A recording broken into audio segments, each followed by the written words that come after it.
Hello everyone. Today is going to be a much different vlog than I've ever done before. I'm just going to give you a little warning because I know this is a very sensitive topic. A lot of people will not be interested in this and a lot of people will be. So in today's vlog, someone that I knew, has seen my channel many times, contacted me and said that the person that owns most of Jeffrey Dahmer's memorabilia, which would be the letters that he wrote to his family, some of his belongings, and including his urn, that they would facilitate me filming and showing some of those items. So I'm going to do that today. Again, I know that this is not for everyone, so feel free to turn off the video now if this is something you would not like to see. But we will be going through some of the letters where he explains to his family what happened, why he did some of the things. He's going to be talking about a lot of stuff. And we're going to be seeing the actual urn that his father scattered his ashes from. So, Days with Joy on the Line begins now. So I personally felt very uncomfortable doing the opening of this. It was actually offered to me. They said, since the person received the urn, it's never been taken out of the shipping box. So he actually said that he's going to let me do that. But I'm going to go ahead and off camera say a prayer, and then I'm going to put the gloves on because I don't necessarily want to touch it with my direct hands. All right, so I'm going to open it here.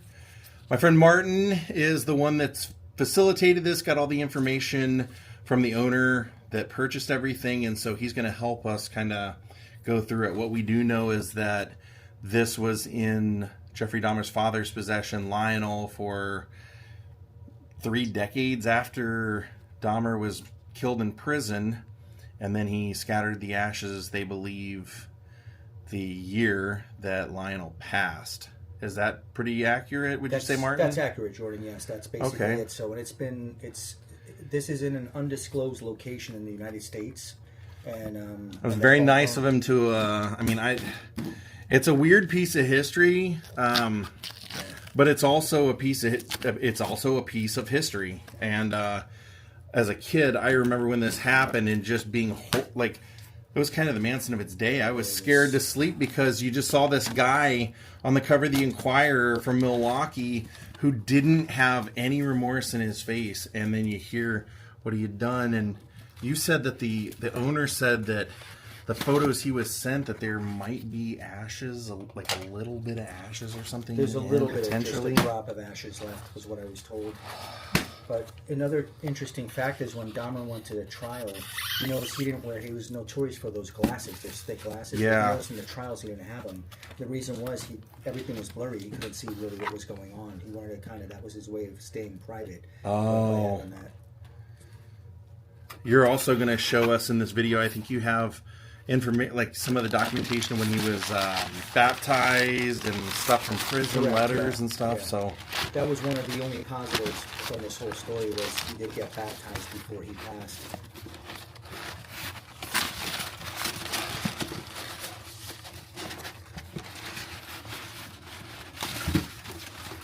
there, just taking it out, kind of stuck in the box.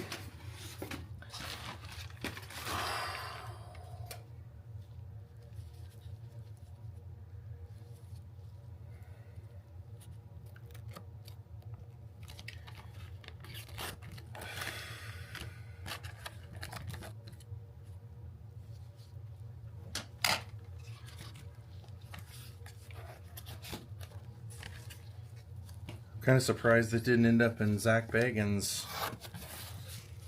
This is very likely a piece that they would have or want. Absolutely. Or even East Alcatraz in Tennessee.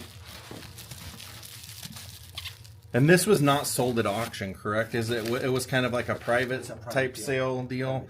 Because I know you had mentioned that the person that was allowing us to do this had some stipulations legally that that we couldn't do, or things that because I think you told us that there's proof of his father actually scattering the ashes from this, so we do know, even though we can't share that video with you, we do know that it exists and that that urn matches this urn. Yeah. I'm just, it's such a weird thing because I feel like I'm almost getting ready to touch a piece of evil, even though I know he was supposedly reformed. Even the in jail, the I guess you would say the priest. Yeah, he was baptized. He was. His death. Yeah, he said that was one Jeffrey was very devout. Yeah. And it wasn't an act or anything, that he really was, for lack of a better word, saved. As much as you can be doing the horrific things that he did.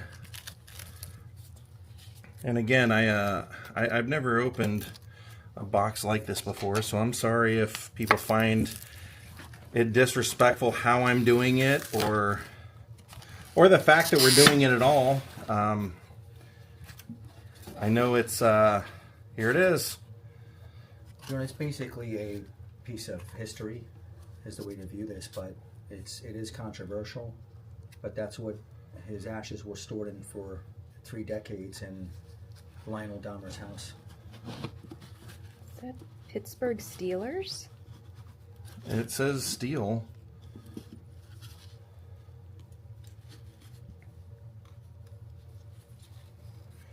It's actually open.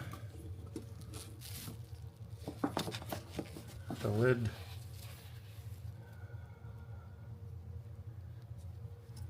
came off in shipping.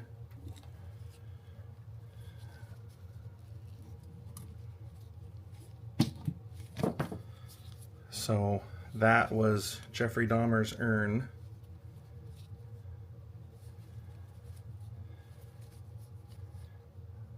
Should we take the packing out of the inside? Absolutely, Jordan. Take a look. You can still see the tape. Yeah. Where it was taped down. I mean, this is almost straight out of The Big Lebowski when they go to scatter Donnie's ashes and they just put him in a coffee can. It's like, I guess when somebody's done something like this, they don't make it a big deal to make it a memorable urn. No, it was just done from the prison house. He went to a funeral home in the prison, and that was it.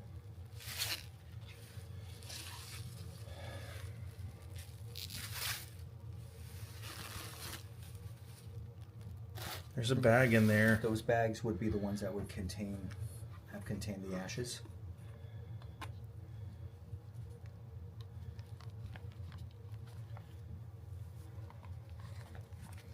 They're dirty. I mean, you can definitely tell there were ashes in there. Yeah, and then the owner asked after this video, Jordan, which we had the ability to get the permission to do, the owner wanted this boxed right back up. Okay. Okay. I'll do it. Jeffrey this was a one-time deal. Okay, I understand. But is there anything more to open in that? I mean, this is zip tied. Yeah, without the owner's wishes, I don't think. Obviously, I wouldn't feel comfortable opening it without his permission. Yeah. But you I can do. Still see ashes I mean, I was just gonna say. Yeah, you can still see some ashes. You do. Yeah, there are flakes. And anything markings on there from the prison house at all, or anything on those markings? No, nothing that I see.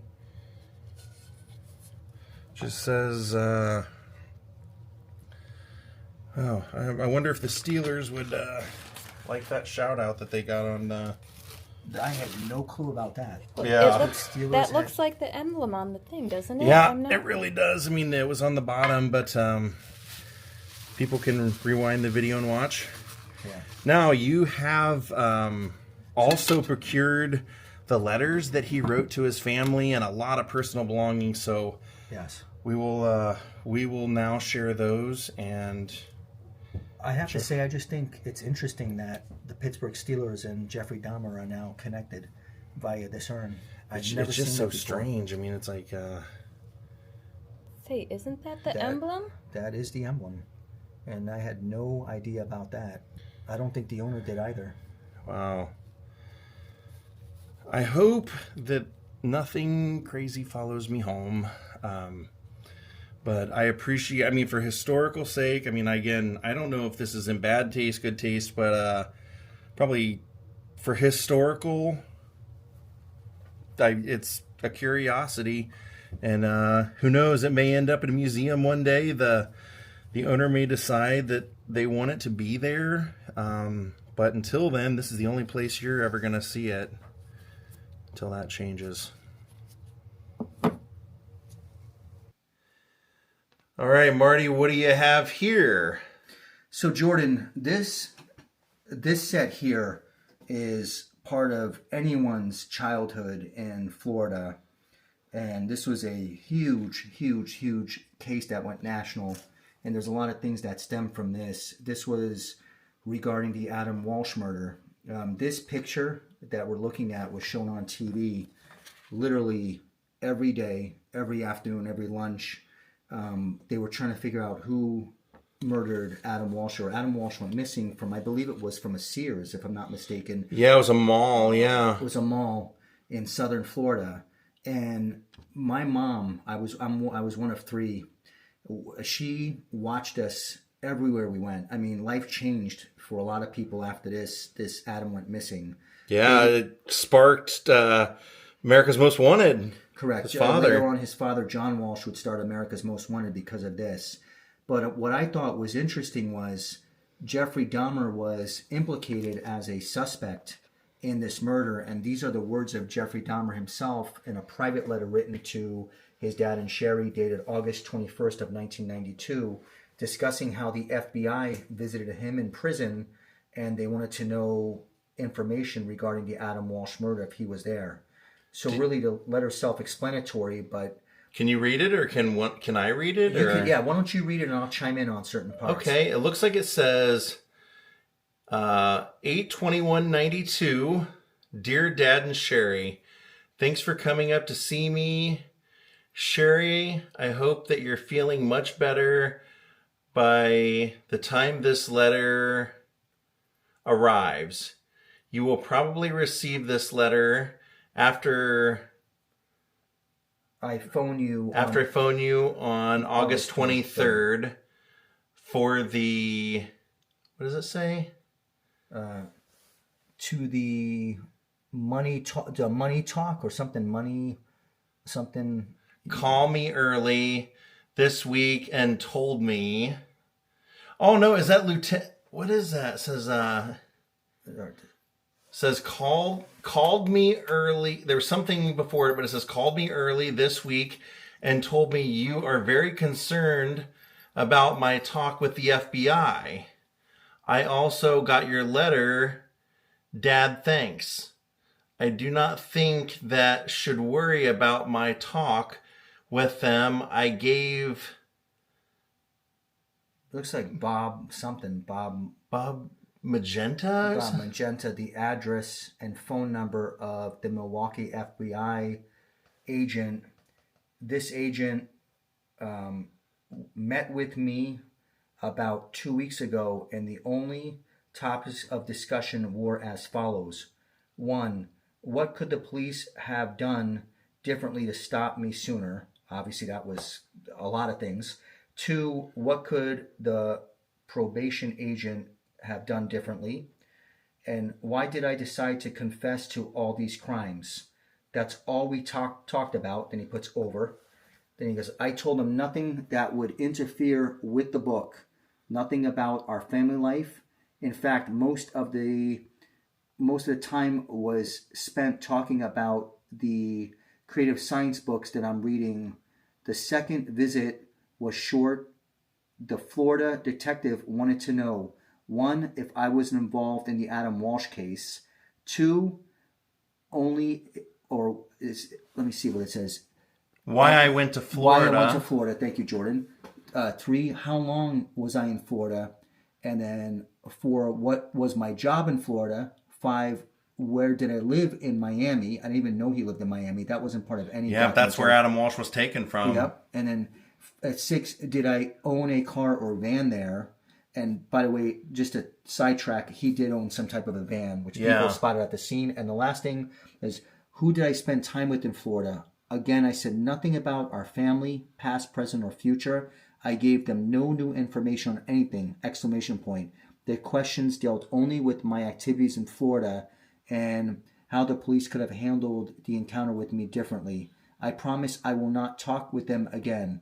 I did not mean to worry you. I'm sorry. Love, Jeff. That is pretty crazy that it's almost like his family has it sounds like a book that they're writing, and that they're worried that he's going to give up some secrets, or correct. And Jordan, so I will tell you that this murder was very scary for all of us. And this, he was just taken right out of the mall. Yeah, and he was later found beheaded, I believe, and they a person called Otis O'Toole confessed to this murder. And the family has accepted that. I believe John Walsh has accepted that, and the police have accepted that. But apparently Otis O'Toole confessed to many murders before he died, and they don't know if it was reliable or not. So the fact is, there are people, witnesses, and again, I'm going by what I've read, so I can't always trust everything exactly. But there were witnesses who saw a van that Dahmer had at the scene. Now, some people speculate that Dahmer may have just denied the murder because he didn't want to be known as abusing children. In prison, which would have caused a probably even sooner death for him than what he had. Yeah. So that was one of the main issues with that. But it's interesting to know, most people don't know that Jeffrey Dahmer was a suspect, a big suspect in this case, and there is still a possibility, although the family has accepted and the police have accepted that the case is closed, that Otis O'Toole did commit the murder, that Jeffrey Dahmer is still a suspect. It makes you feel like if he had done it, he probably would have accepted the responsibility for it, because he's already, guilty of everything else. So it kind of makes you wonder, though. Correct. But what's interesting with this letter is he just wrote down the questions of what they wanted, but didn't tell his own family what the answers were. I find that interesting. So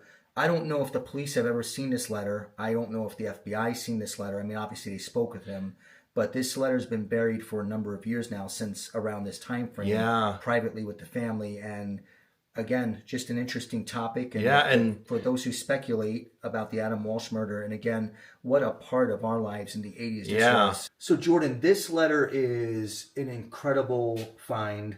It's on loan currently, and this is a letter that Jeffrey wrote to his dad and Sherry regarding the murders and the incompetence of the police. And I know on Netflix a couple of years ago, around Halloween time, the documentary or the series based upon Dahmer was #1. And this letter, basically, it's unbelievable. If you watch that documentary and that series, this letter follows everything to a T. I mean, it talks about why he committed the murders, the incompetence of the police, how the police had pulled him over and there was a body bag in his car. He talks about the murder at the Ambassador. I'm kind of skimming it, and I'm seeing something that really caught my eye. Like right here, he says, #9, he says, "I still don't know why I blacked out for 6 hours just before my arrest. I did not love pills. Did not have pills. Or I did not have pills or much to drink. 2 beers, that's all." Yeah, it's like, it's weird, the things that he's talking about in here. Like this says, "When the 2 officers stopped me at 3 a.m. on the country road in both and gave me an alcohol test, why didn't they open the bags of body parts that were in the back seat?" Question. "They both shined their flashlights on them and asked me why."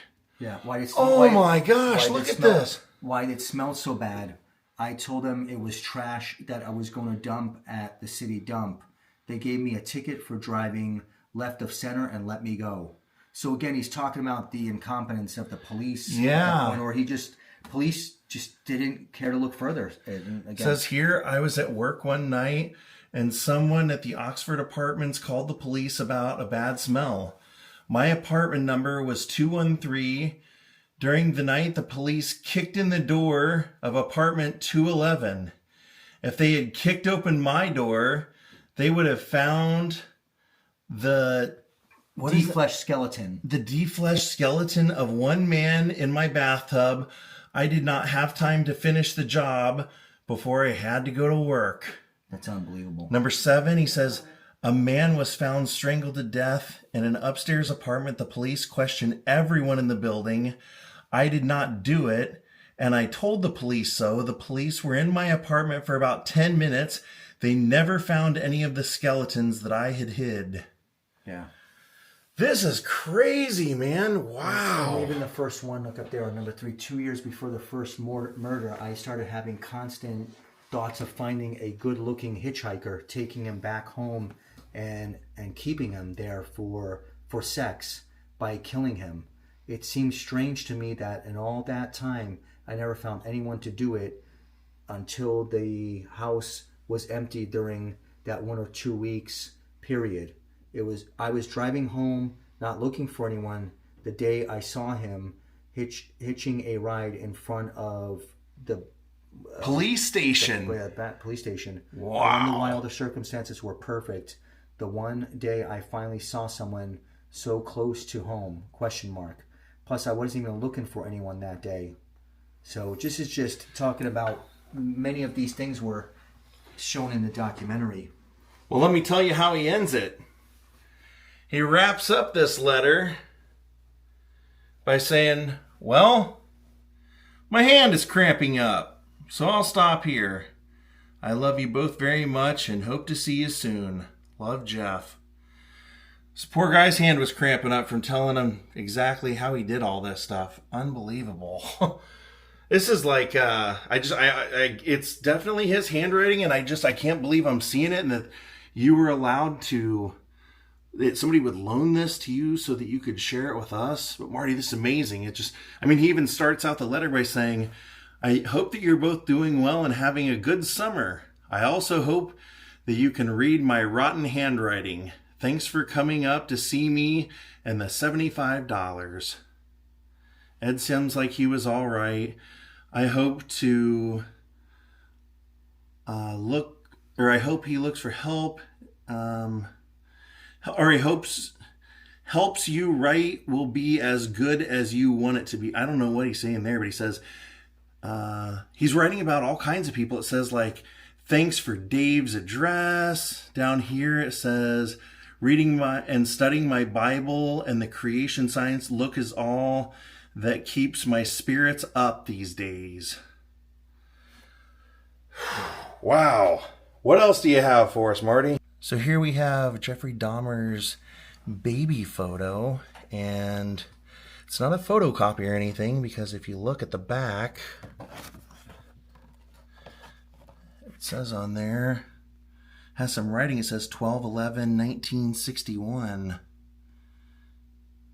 So that is an original baby photo. This was his family's photo, actually, right, Marty? You said that the guy got this from the collection that was directly from Lionel's house, his father? This was a picture that came. This was Jeffrey Dahmer's baby photo, and it was signed on the back. It looks like by his mother. When you look at that. And here, this letter here. This is what the stuff I like to see, where someone who was so heinous as Jeffrey, they found Christ and they got baptized before they passed away. This was a typed letter written to Mrs. Mott, who was helping Jeffrey find religion while he was incarcerated. This letter was probably just written a few months before he was murdered. It says April 28th, 1994. So he would have been baptized shortly after this letter by a Mr. Ratcliffe, according to this letter. So this is an important letter because this speaks to someone who was trying to become baptized and trying to find Christ. And so this story can never have a happy ending. But if there was any bitter of hope here, it was the fact that he was baptized before he passed away. Yeah, it says, Dear Mrs. Mott, greetings in the name of Jesus Christ, the Savior of the world. How are you today? Just fine, I hope. I wanted to write and thank you for sending me those tracts and signing me up for the In Search transcript mailing list. I've already received about 4 transcripts, and they're very interesting. Also, thanks for contacting Mr. Ratcliffe. We had a good talk, and he said that he would try to set up a time to baptize me. Well, I'll close for now. I hope that this letter finds you in good health, and may God bless you and your work. And that was said when he died. Mr. Ratcliffe did say he had almost on a daily basis talked with Jeff, and they would talk about the Bible, and he said that he felt that he was truly sorry and that he had accepted Jesus Christ into his heart. So he actually, as crazy as it sounds, he was not, Jeffrey kind of always thought, from what I've read, that was going to happen to him in prison. He just kind of expected at some point that he would be finished in there. And it happened just a few short months after this letter. I believe in August of '94. I haven't looked it up in a while, but somewhere a few months after this letter. Here we have some childhood art that Jeffrey Dahmer did. We did look. You can see there's a little tape mark up there, and there's one on the very back as well, but there's no writing. He didn't sign it or anything, but his family kept it. And in addition to this, there was also a stack of letters that family members had written to Jeffrey from his grandmother, father. So it looks like those are letters that Jeff would have kept himself. So this is a multiple page letter, and it's actually on military stationery, we noticed.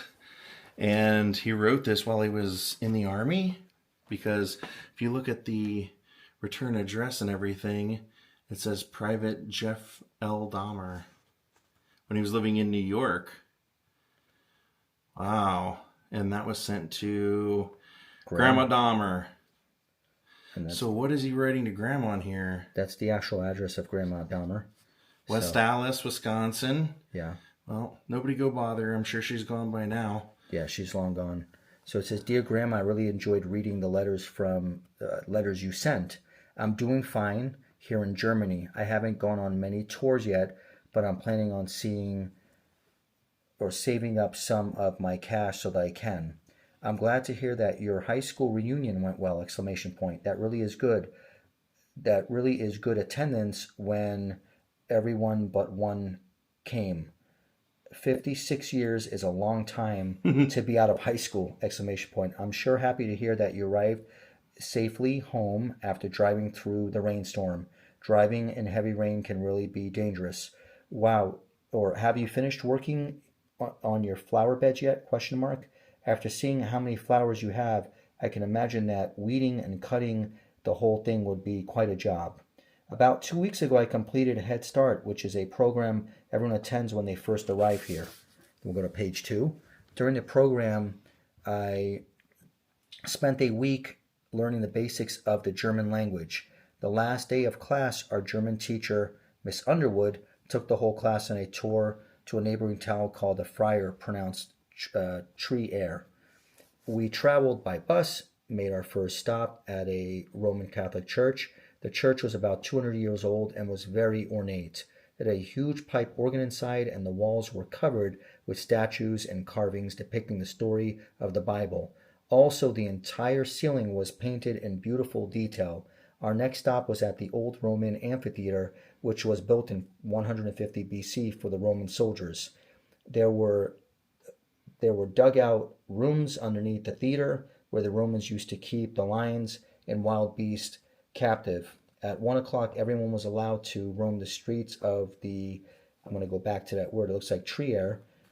Where am I at, Jordan? The Trier, sorry about that, used to keep, okay. And just look around on their own. I went to a German restaurant and ate a herring sandwich. It was very good. We left for the Baumholder at 3 o'clock. During the past 2 weeks, I've been working with the rest of the medical staff, and they've been showing me the ropes, so to speak. I'm very happy with the work I'm doing. I soon hope to get my military driver's license. This will enable me to operate the tracks, which resemble tanks but are smaller in size. Well, that's all the news I have for now. I hope you stay well and happy. I love you very much, Grandma, and hope to hear from you again soon. Love, Jeff. P.S. Say hi to Muffy for me, which I imagine is some type of an animal, probably a dog. Good grief. You know what this says to me, man? First off, he and his grandmother were very close. But second off, at one point, he was a normal thinking person, not crazy. And somewhere along the line, he allowed himself to act on some insane urge. Now, you know what's interesting, Jordan, with this is when you look at this is postmarked 1979. Yeah. So I believe the hitchhiker murder was the only one he committed. I think that was somewhere prior to this letter. Really? So I think that he committed this in 78. So, but this, to me, again, like you said, it shows how much he loved his grandma. Yeah, like he was human. He was not insane. Yeah, he was just, so he had an issue. But 1978, when I believe that hitchhiker murder took place. So this would have been at some point after that one that he committed. And then he didn't do anything for a few years. And then it started up again later on. But this is an interesting letter showing his military life. Very human. Yep, his military life, and really how much love he had for his grandma. So here is another typed one from 1994. So this would have been at the end of his life. And he's writing this it says to Sherry and Dad. Hello, I hope that things are going okay for you. I've enclosed the order form for Debbie Watson's thank you gift. I picked out something nice but inexpensive. As I told Dad, the reason that I'm doing this is to solidify the relationship so that she will continue to help. I think that it will be in your best interest. I'm only doing this one time. If McGuire would approve my disbursements, I wouldn't have to bother you with this. Anyway, all you need to do is put a check or money order in the envelope and mail it. I filled out the rest. The mail came after I called you this morning.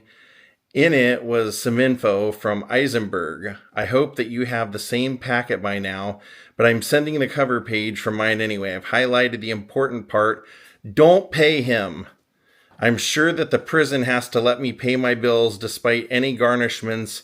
Besides, he's had over 3, and then there's an arrow, months to find a way to empty out my CCI account so that Jacobson doesn't get into fatten his wallet with it. He just has not taken the initiative to do anything about it, and now he thinks that he can get you to pay his bill. I could have paid him off 3 months ago, but no, he was more worried about ethics than serving our interests. Also, you can tell him that there's nothing to work out later between you and him. He had his chance. I've used an extra stamp in hopes that you will get this before 3/5/94. I'll call next week before you go to New York. I hope that the doctor can get rid of your leg cramps, Sherry. Try to get some rest. Dad, talk to you soon. All my love, Jeff. So here he's basically telling him not to pay this guy, and he's sounds kind of pissed off. It's interesting to see what he's writing his family from prison. So Jordan, this is a very unique letter, and this is written by Jeffrey to his grandmother while he was in college. And we know he didn't complete college, but this is I'm going to read the letter. It's a very interesting content. It says, Dear Grandma Dahmer, thanks a lot for the great letter you sent me. I'm using the check you sent along with I'm using the check you sent along for book money. The books one has to buy are usually very expensive. The advice you gave me in your letter will be very helpful. I'm sure since you went to college, you must know how hectic it can be to get to the right classes at the right time. This is an even more of a problem on a campus the size of Ohio State. The campus has 175 buildings and is so big that you have to ride a bus to get from one end to the other. But despite all of this, I've done a good job of finding all my classes and getting to them on time. I like my schedule because it doesn't crowd too many of the classes in at once. I also don't have to get up for my first class very early either. That's foreshadowing of the future. My schedule goes like this: Monday, anthropology, history, and math. Tuesday, anthropology, history, and math. Thursday, anthropology, history, and math. And Friday, anthropology and history. And then it says University College, University College. And then he forgot to add Wednesday, which was anthropology, history, and math, and phys ed. Interesting. Sounds like he took the same courses the whole time. Yeah. And then he says, I took riflery for my phys ed class. It seems like it will be fun as well be interesting. Since we only have one phys ed class a week, each class period is 3 hours long. My dorm is in Ross Hall, which is located in Lincoln Tower. The building itself is quite large, but it's hard. Let me just get this closer here. The something individual dorms are not. So the entire dorm consists of a living room, large bathroom, and 4 separate rooms in which 4 people sleep. There are 2 bunk beds in each room. I sleep in the top bed. My roommates are easy to get along with. And then that's however none of them snore. That's however none of them snore. Our room overlooks it looks like it's hard to say, something river, Olentangy River. Olentangy River, which runs through the campus. They have a lot of rental service here, and I've already taken a small paddle boat down the river.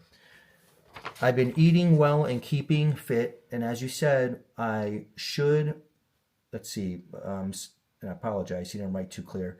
The food here isn't too bad, but it could be better sometimes. There's a street near the campus called High Street, and I go out there every so often to order a pizza and have some, it looks like snacks. They probably think he wrote snakes, but it probably should be snacks. After a few days, the food on campus tastes somewhat bland. And then the last part, he said, I've met many new people here and made many new friends.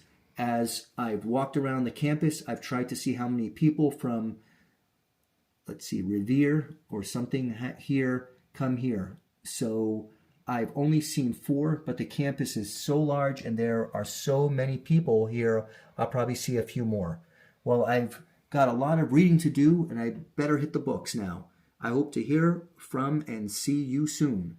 I give all my love to you and the, Goebbels, and I love you very much, Grandma. Love, Jeff. So, Jordan, we have an interesting letter that Jeffrey wrote to his father, Lionel. 1993, March 7th of 1993. It's interesting, some interesting content about finances and about his attorney, but it goes basically, he says, Dear Dad, I'll be calling you tonight. I hope that, hold on 1 second, I apologize. I hope that head cold will be gone soon. I'll try to make conversation with Boyle as plain and easy to read as possible. And Boyle, I believe, was his attorney. Okay. So I was told by a guard that Boyle was in the visiting room and wanted to see me. I started to talk with him at about 3:30. We talked for about 15 minutes. He started a communication by asking me how I was. I said fine. I told him that in order for me to fall asleep some at night that I was taking sedatives. He told me that he was taking some type of drugs for his prostate trouble. I told him that I go to the library once or twice a week. He said that in another week he was going to Arizona to play golf. I asked him if the old apartment building I lived in had been torn down. He said yes.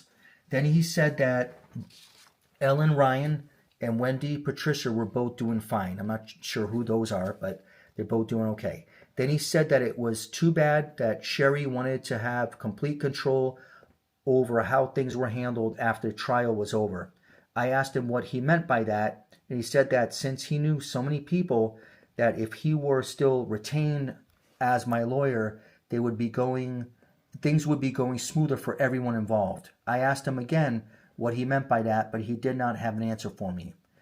Then he said, and on point number 6, he then said in a forward sort of way that he would be forced to sue you for $60,000 for funds that you owe him.